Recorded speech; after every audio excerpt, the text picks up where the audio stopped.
La France a perdu en attractivité en 2015. C'est la dernière étude du cabinet Ernst & Young qui le montre.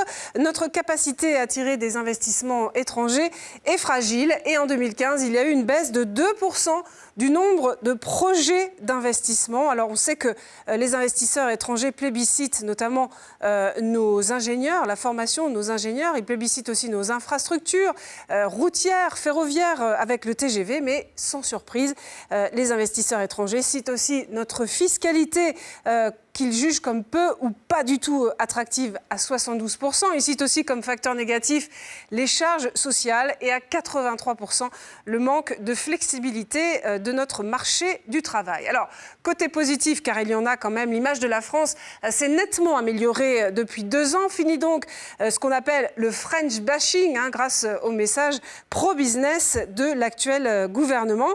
Et autre bonne nouvelle, la France est le premier pays de l'Europe à attirer des investissements industriels, ce qui est intéressant, alors qu'on a plutôt tendance à penser que notre industrie va mal. En revanche, la France est à contre-courant du reste de l'Europe, qui par contraste a attiré donc plus 12% d'investissements étrangers, notamment en provenance de Chine ou des États-Unis. Le décrochage est aussi